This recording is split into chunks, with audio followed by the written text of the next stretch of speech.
Bonsoir à tous, bienvenue. Aujourd'hui, on va parler d'Unmatch et pour ça, j'ai la présence de Chris et Job qui font partie de Unmatch France Fans. Et on va commencer par bonsoir messieurs déjà. Et bonsoir. Et puis, Bonsoir. comme on est au mois de janvier, j'en profite pour vous souhaiter une bonne année et de meilleurs vœux aussi, puisque c'est cette circonstance. Exactement, pareil. Ouais, carrément, plein de bonnes choses. Et puis, Meilleurs vœux, ouais. et puis comme on parle d'un match, je vous souhaite tous de gagner tous vos matchs, hein. Que ce soit en V1 ou en V4, on va dire. Oui. Voilà.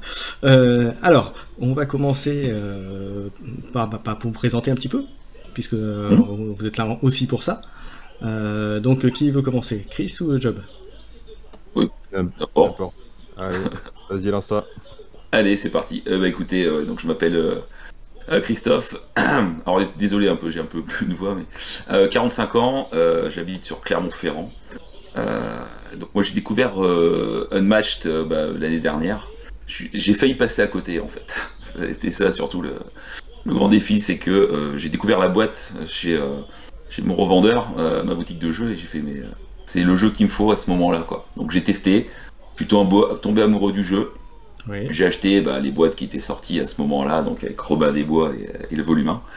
Et en décembre, je me suis dit il faut que je fasse autre chose pour aller plus loin. Et j'ai décidé de créer le groupe Facebook Unmatch France Fan, qui aujourd'hui va atteindre pratiquement les 100 personnes. Donc je suis plutôt content en tout cas que ça fonctionne. C'est un très beau début. Ouais, carrément. Ouais, c'est ça. Donc je suis vraiment content de l'engouement, de rencontrer d'autres personnes en plus qui sont fans du jeu. Je suis fan de jeux de société de toute façon. Mais... Ouais. Donc voilà. Et donc le Facebook, mais il n'y a pas que le Facebook. Ah non, il y a aussi un Discord qui a été créé alors bien avant moi, qui fonctionne vraiment très bien. Je crois que t'es pas étranger au truc là qui coordonne, me semble. Alors, c'est ça. Au départ, c'est il va m'égorger. C'est Keyforger, alias, je sais plus son dernier pseudo qu'il avait, qui a créé le Discord. Vianney. Vianney, voilà, exactement, qui a créé le Discord. Il m'a passé la main et j'ai passé la main il y a peu de temps à Mika pour s'en occuper. Exactement, oui. Oui. Exactement. Voilà pour la petite histoire. Et puis tu parles du Discord, mais il y a encore une chose que tu n'as pas parlé. Bon, mais là, c'est moi qui prends la main, là, c'est ça, du coup. Vas-y. Donc, du coup, moi, c'est Job, j'ai 42 ans. Et ouais, alors, moi, du coup, Unmatch, j'ai découvert, c'était l'année dernière, je crois, au mois de mars, un truc comme ça. Et j'ai vu passer la boîte, je sais plus, j'avais vu parler sur un groupe Facebook. Je sais pas, le graphisme de la boîte m'avait interpellé. J'ai regardé après vite fait des vidéos, je crois, justement, de Vianney et d'autres, et je suis tombé assez amoureux du jeu, direct de tout en fait, la direction artistique qui est. C'est qui entre est joueurs, magique. ça y est, je vais chercher le pseudo, c'était entre joueurs. Voilà, Voilà, ça fait partie des vidéos effectivement qui m'ont mis le nez là-dedans. Et du coup, ouais, j'ai vu tout ma beauté, quoi, le graphisme du jeu, la mécanique, le côté hyper simple à prendre en main, et en même temps une énorme profondeur, une énorme rejouabilité. Et voilà, et donc de fil en aiguille.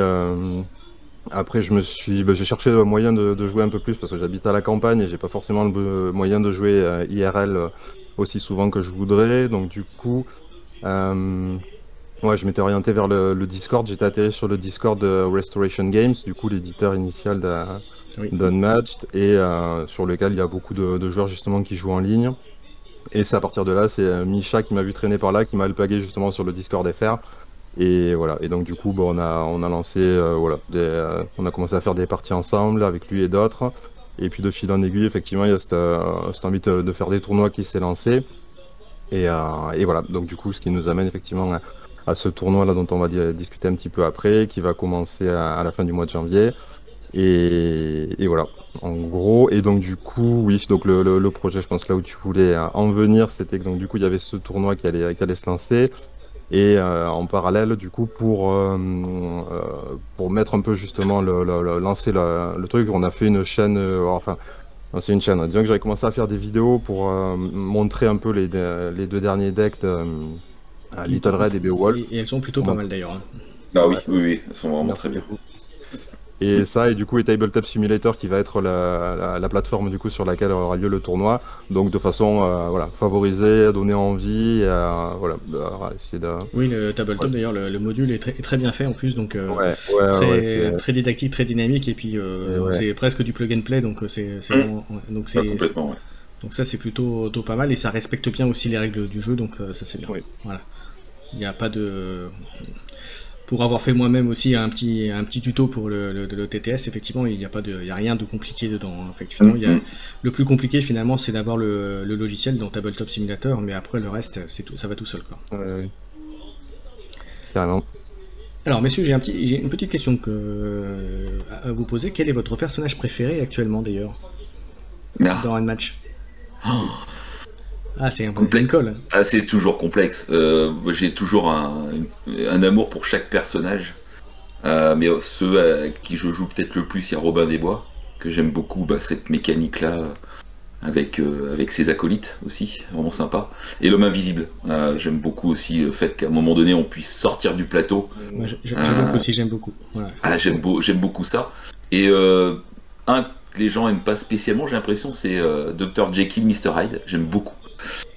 Aussi. Parce qu'il est un peu plus compliqué à jouer, effectivement. Il est un peu plus compliqué, mais j'aime bien. Il a beaucoup de match-up dans lesquels c'est quand même très compliqué pour lui. C'est ça qui est dommage, c'est que c'est un perso, la mécanique, effectivement, elle est vraiment super sympa. Il y a plein de match-up, notamment du fait qu'il soit tout seul et qu'il n'ait pas d'acolyte, qui font que c'est vraiment très compliqué. Exactement. La mécanique. On pourra en parler longtemps, mais je pense que c'est un personnage qui nécessite beaucoup d'expérience de jeu pour pouvoir le jouer correctement. Il faut y jouer, oui, souvent avec.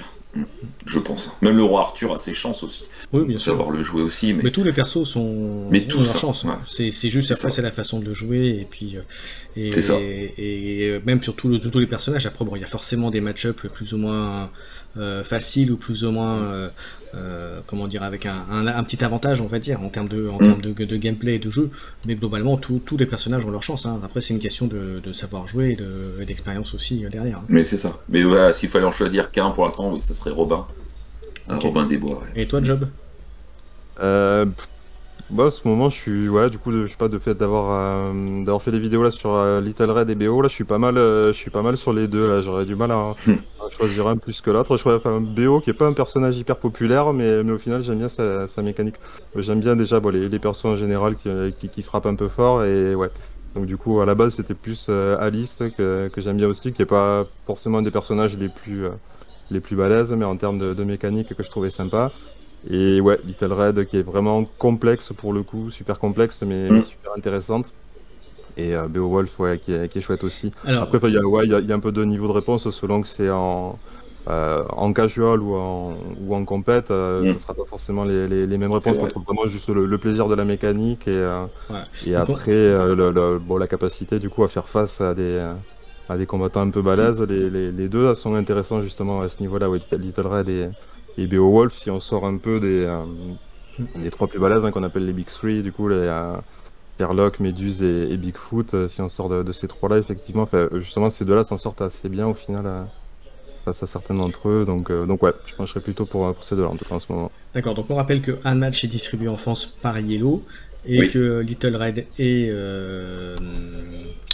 Beowulf sont prévus normalement, étaient prévus en janvier, mais c'était repoussé pour février, donc voilà, ça peut être début comme fin février, voilà.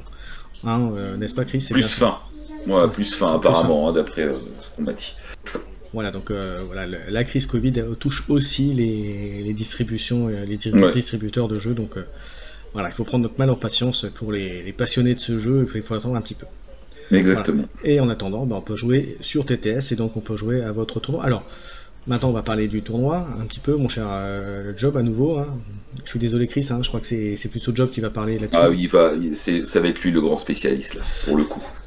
Alors, est-ce que tu peux nous expliquer déjà les conditions d'entrée au tournoi, et puis ensuite comment ça va se dérouler? La condition d'entrée, ce qui est les prérequis, en fait, ça va être juste déjà d'avoir accès à Tabletop Simulator. on n'est pas en capacité de fournir d'accès à ceux qui l'auraient pas. Mais bon, c'est un coût modique. En fait, à la base, l'appli elle-même coûte 20 €. Et en fait, on peut la trouver assez facilement, tarif réduit à 10 €, voire moins. Ouais. Donc voilà, c'est un coût assez modique. Et en plus, si on peut faire la pub de Tabletop Simulator en même temps, on peut jouer à un match, mais on peut jouer à énormément d'autres jeux. Plein de jeux. Exactement. Voilà, gratuitement. Donc c'est vraiment une super plateforme avec un gros potentiel. Donc voilà, ça vaut le coup pour ce tournoi et pour plein d'autres choses. C'est un petit investissement qui vaut carrément le coup. Donc avoir Tabletop Simulator, avoir en gros on va dire une soirée, enfin en tout cas entre 2h et 2h30 à y consacrer dans la semaine, puisqu'on a un format en fait de ronde suisse qui fait qu'on a une rencontre par semaine. Du coup chaque participant ou participante du coup se verra assigner un adversaire par semaine. Il faudra trouver un créneau pour les deux pour se faire. Alors idéalement c'est préconisé d'essayer de faire l'ensemble de la rencontre qui se déroule au meilleur des trois manches. Donc idéalement, voilà, c'est bien d'arriver à caser les deux à la suite, enfin les 3 matchs potentiellement à la suite. Après, si c'est trop compliqué au niveau timing, bien sûr, tu auras la possibilité de le faire en 2 temps. Donc, mais voilà, il faut savoir que sur Tabletop, on peut commencer une partie, l'arrêter et la reprendre. Donc, on peut sauvegarder la partie. Alors, il est vrai que sur un match, c'est pas forcément conseillé parce que si vous êtes en cours de partie, vous pouvez enlever les détails comme le nombre de cartes jouées, ce genre de choses. Donc, il vaut mieux s'arrêter après avoir fait une manche. Un combat quand même. Voilà, exactement. Mais l'avantage de Tabletop, c'est valable sur un match, mais c'est valable sur tous les jeux sur lesquels vous pourriez jouer dessus, c'est que vous pouvez sauvegarder et revenir après derrière. Voilà. Carrément. Et puis alors, je compléterai pour dire que Tabletop, une fois que vous l'avez, tout ce que vous prenez derrière, tous les modules sont gratuits. Donc tous les modules, donc tous les jeux que vous pouvez rajouter derrière seront gratuits. Il y a énormément de choses. Il y a en général, il y a même souvent, il y a les nouveaux jeux qui vont sortir sont mis en test par les éditeurs ou même par les créateurs pour les tester. Donc voilà, c'est aussi un moyen de découvrir aussi les jeux qu'on pourrait trouver après en boutique. Voilà. Et j'en profite pour dire qu'il ne faut pas oublier d'aller dans les boutiques, de faire vivre vos boutiques, etc. Parce complètement. Ils ont besoin de nous pour fonctionner. Ouais. Et puis l'objet en lui-même, c'est toujours quelque chose. Voilà, c'est un plus. Carrément. Non, mais c'est clair que un match comme le reste, c'est clair que c'est super de pouvoir y jouer justement quand on n'a pas l'occasion d'y jouer dans la vraie vie, mais en tout cas, c'est clair que d'avoir les objets en main, c'est ça. Alors tu me disais, donc c'était une partie, enfin une manche, un BO3 par semaine, 2h, 2h30, 3h pour faire les 3 manches. Puisqu'après, pour ceux qui connaissent, en général, en 30-40 minutes, vous avez fait une partie, si tout va bien. C'est à peu près ça. Oui, à peu près, oui. À peu près, tout dépend. Après. J'ai vu des matchs qui durent un peu plus longtemps que ça. La durée du tournoi. Ensuite, la durée du tournoi. Si tu me dis qu'il y a une manche toutes les semaines. Ouais, du coup, on va faire ça sur 4 semaines. On avait hésité entre 4 et 6 semaines, mais bon, on a conscience aussi que c'est contraignant pour pas mal de monde, du coup, qui arrive malgré tout pas forcément à trouver le temps pour le faire. Donc, on s'est dit qu'on allait le faire en 4 semaines. Que vraisemblablement, donc l'idée, c'est qu'à la fin de ces 4 semaines, on est un top 4 et qu'ensuite, on fasse sur un week-end les phases de finale, du coup, demi et finale. Du coup, donc en ronde suisse, tu me disais, donc si on perd une partie, un BO3. La fois suivante, on va rencontrer quelqu'un qui est à peu près qui est au même niveau de victoire-défaite a priori. L'idée, je sais pas, c'est ça. Voilà. Et à la fin des 4 premières rondes, on va dire ça, puisque c'est 4 semaines, tu m'as dit, c'est bien ça. Ouais. À la fin des 4 rondes, tu vas se détacher le top 4, et là tu fais les phases finales, je suppose. Ouais, c'est ça, exactement. Et là, du coup, on fait les phases finales sur un week-end. Donc voilà, l'autre prérequis, effectivement, ça sera d'être en mesure de se rendre dispo sur les 2 jours du week-end en question pour faire les demi, sachant que la finale elle sera en BO5, donc encore un peu plus long, mais alors voilà. Donc ok, détail technique maintenant au niveau du BO3. Comment tu fonctionnes? C'est un joueur choisit un personnage, il en élimine un, comment tu le fais? On est parti du format Conquest qui a été mis en place du coup par les Américains qui sont autour de Restoration Games. Le principe du Conquest, c'est que on lance le dé pour celui qui, choisissez le mode de sélection que vous voulez, soit c'est pair impair, pair impair ou sinon le plus fort, la plus forte valeur. Et du coup, celui qui remporte ça peut choisir qui est le leader et qui est le follower. Et à partir de là, donc les étapes, c'est que le leader va choisir en premier un perso parmi là, donc on en aura 12 qui seront possibles. Le follower en choisit un autre, le leader à nouveau, ainsi de suite, jusqu'à que chacun ait 3 persos. Ensuite, il y a ce qu'on appelle la phase de ban, c'est-à-dire qu'on prend les trois persos de l'autre en main et on va choisir un perso en cachet qu'on va bannir, du coup, que l'autre n'aura pas le droit de jouer. Chacun fait ça secrètement, donc du coup, hop, on bannit un joueur de chaque main et chaque joueur se retrouve donc avec deux persos en main et doit gagner à chaque fois au moins un match avec chaque perso. Donc c'est pour ça qu'effectivement c'est au meilleur des 3, puisque bon, forcément à un moment donné, au bout de 3 matchs, un qui a gagné avec ses 2 persos. Donc oui, ouais, c'est ça. En fait, chacun choisit un personnage parmi les 2 qu'il a choisi, c'est bien ça? C'est ça. C'est ça. S'il perd avec son personnage, entre guillemets, il le perd et il passe au deuxième. Effectivement, alors, tu fais bien de préciser. Du coup, c'est que quand on choisit, bon, on se retrouve avec nos 2 persos, on va également choisir de façon cachée le personnage avec lequel on va jouer en premier. Et donc il y a quand même le follower qui a un avantage sur le premier match, c'est qu'il va pouvoir choisir la carte et la position de départ. Et également, autre précision, il y a également une phase de ban de map. Chacun peut bannir une map, du coup, parmi celles qui seront proposées. Donc ça nous fait 7 en tout avec Eoroth qui est la map de... Et la position sur la carte, c'est parmi les 4 positions de départ, hein. C'est bien ça? C'est parmi les positions 1 et 2, du coup, puisque en 1, 2, oui, 2, non, ça sera 2, oui. Oui, pardon, 1, 2, oui. Ouais. Ok. Ça marche. Bah écoute, c'est très bien. Et donc tu prévois combien de personnes maximum pour le tournoi? Alors théoriquement, on a 16 places, on est parti sur une base de 16 places au regard des expériences précédentes qu'on avait pu avoir par rapport à ça, en se disant que si c'est moins, on a la capacité d'ajuster, si c'est plus, on a la capacité d'ajuster aussi, donc ça sera... Enfin, voilà, je pense qu'on devrait tourner, vraisemblablement entre 10 et 16, et donc, on s'attend à quelque chose comme ça. À date, au moment où on enregistre, tu avais combien d'inscrits à peu près, si tu es... J'ai pas revérifié, on en était je crois, à 7-8, ouais. À peu près, oui. Ouais. Donc n'hésitez pas à vous inscrire si vous donnez un match, que vous avez TTS, hop, allez-y, que vous avez un peu de temps à consacrer dans la semaine. Allez-y. Et puis donc, en général, les parties, je pense que ça va plutôt se jouer le soir, hein. Je pense que comme tout le monde, on travaille dans la journée, donc... Et nous, habituellement, qui est le plus facile à combiner pour tous les joueurs, c'est très bien tout ça, c'est très bien. Donc avec ça, si un match ne continue pas à bien fonctionner, je ne sais pas ce qu'il faut, hein, messieurs. C'est sûr, exactement. Je crois que c'est le truc qui nous anime tous les deux avec Christophe. Ça fait pas très longtemps qu'on se connaît, mais je vois que le truc qu'on a en commun, effectivement, c'est l'envie de fédérer, effectivement, autour de ces différents réseaux, effectivement, et de faire vivre le jeu et les événements, puisque du coup, c'est toi qui avais un peu relancé le truc, d'ailleurs, sur le tournoi, qui avait commencé à en parler sur la page Facebook. Et nous, sur le Discord, effectivement, ça nous a réchauffé aussi. Donc, l'envie, effectivement. C'est sûr. Après, moi, ce qui est bien, c'est que Job est venu. Moi, je suis pas du tout spécialiste d'organisation de tournois. Moi, je voulais vraiment être là pour animer la communauté, faire grandir. Moi, je suis plutôt dans la partie communication à 100% par rapport à mon métier. Donc, c'était surtout ça. Et c'est vrai que là, l'apport de Job pour amener le tournoi, c'est génial. C'est vraiment génial. Alors, je vais faire une dédicace quand même, du coup, à Misha et Judo Graal oui, aussi.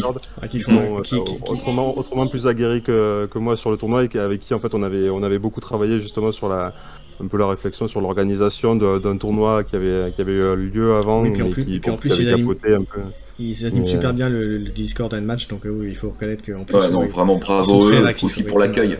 Ouais. Il y a eu vraiment un très bon accueil aussi quand je suis arrivé dans la sphère Unmatched. Donc merci à eux, vraiment. Il y a des bonnes vibrations autour de ça. Complètement, ouais. C'est bien parti 2022 là. Il faut que les jeux sortent maintenant. C'est ça. Voilà. Maintenant il n'y a plus qu'à attendre Little Red et à chaque fois j'oublie, c'est pas grave, hein, et Beowulf, mais on verra ça.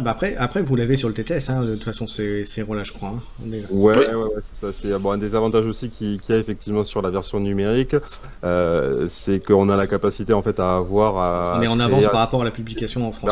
Puis on peut insérer ses propres decks, ses propres trucs. Donc en fait, d'autant plus qu'il y a Restoration Games qui est quand même super cool par rapport à tout ça, puisqu'ils sont beaucoup justement sur le contact des clients, sur le Discord et tout ça. Ils sont complètement loupés sur le fait qu'on utilise des sets même qui sont pas encore sortis, notamment avec le Battle of Legend 2 qui avait été ils avaient mis à dispo toutes les versions TTS du coup des différents sets et la map, voilà, avant que le truc sorte en physique. Donc ça facilite quand même beaucoup la diffusion et l'accès effectivement à tous ces sets en attendant impatiemment qu'ils sortent dans les versions françaises. Une dernière question par rapport au tournoi, c'est jusqu'à quand on peut, ou à partir de quand et jusqu'à quand on peut s'inscrire, et à partir de quand ça démarre? Du coup, en fait, on vient juste de lancer les inscriptions. On a, alors, attends, je vais regarder mon calendrier en même temps. Bon, c'est jusqu'au 28 les dernières inscriptions. 28 janvier. Je crois qu'on avait dit jusqu'au 26, ouais. C'est jusqu'au mercredi 26 les inscriptions. 26, oui. Le 27, le jeudi, on fait les terrages. Et après, on lance à partir du vendredi 28 pour que les gens puissent commencer à s'organiser. Pour ceux qui voudraient éventuellement, du coup, commencer se faire les matchs pendant le week-end.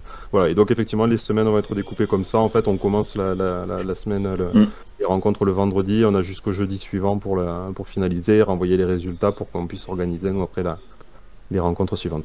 D'accord, et le retour des résultats se fera sur le Discord, comment ça va procéder? On va probablement, du coup, c'est vrai qu'on s'en est pas encore parlé avec Christophe, mais probablement communiquer sur les deux réseaux, ouais. Autant démultiplier la communication, c'est toujours un plus. Ok, parfait messieurs, bah écoutez, un beau programme, pas mal de choses. Et puis nous on va peut-être faire quelque chose ensemble, on verra, on va en pleine discussion comme on dit, hein. On va essayer de promouvoir tout ça aussi. Un peu du coup là. Avec plaisir. Voilà. Et puis écoutez, moi je vais suivre le tournoi patiemment, je vais essayer de le faire, mais on va voir avec l'emploi du temps un peu compliqué, mais je vais essayer. Après c'est vrai qu'il y a énormément plein de jeux, donc c'est vrai que j'ai un peu de mal à tout faire, donc je peux pas jouer à tout non plus. Mais Unmatched c'est un jeu qui est quand même très très bien et moi que j'adore, donc n'hésite pas, viens. Et puis les cartes sont. Et puis ce que j'aime bien aussi, c'est les cartes, c'est la variété des cartes aussi. Les placements sont vraiment différents d'une carte à l'autre, et ça change pas mal. Bah, c'est sûr. Il y a des petits détails. Ils jouent sur des petits détails quand tu vois le dos de l'homme invisible. Enfin, c'est presque du quasi. Enfin, ils ont fait comme si c'était transparent. Donc c'est le petit détail, le petit plus quoi. C'est excellent, c'est vraiment excellent. C'est très. Bah écoutez, merci messieurs pour être venus pour ce petit interview et pour présenter ce que vous faites et ce que vous allez faire. Donc voilà, puis on se retrouvera bientôt, hein, messieurs, hein, je crois. Avec plaisir. Et puis pour ceux qui regarderaient cette vidéo, et écoutez, je vais faire pour ce que dit un peu tous les youtubeurs, twitchers et tout ça. N'hésitez pas à commenter, liker, à vous abonner, à aller sur la chaîne justement Unmatched France Fans, voilà, pour les suivre. Allez sur le Discord aussi, vous pouvez leur poser des questions sur le tournoi. Vous êtes assez réactifs aussi, hein. La preuve, pour être franc avec vous, voilà, cette interview s'est décidée un peu il y a très peu de temps, on va dire ça, hein, c'est je ne rentrerai pas dans les détails, donc comme quoi ils ont une réactivité, une très bonne réactivité, donc voilà, donc merci messieurs d'être venus. Si vous avez des questions, comme je disais, vous pouvez leur laisser sur le Discord, vous pouvez aussi le mettre en commentaire de la vidéo bien sûr, et puis voilà messieurs, merci à tous. Est-ce que vous avez un dernier mot pour le... Vive les combats inégaux. Tout simplement. Et puis à bientôt autour d'une table, j'espère aussi. C'est ça. Volontiers. Merci à tous de nous avoir suivis. Merci à toi. Puis je vous souhaite à tous une bonne journée et puis de bonnes parties sur Unmatched. Salut à tout le monde. Allez, ciao. Ciao.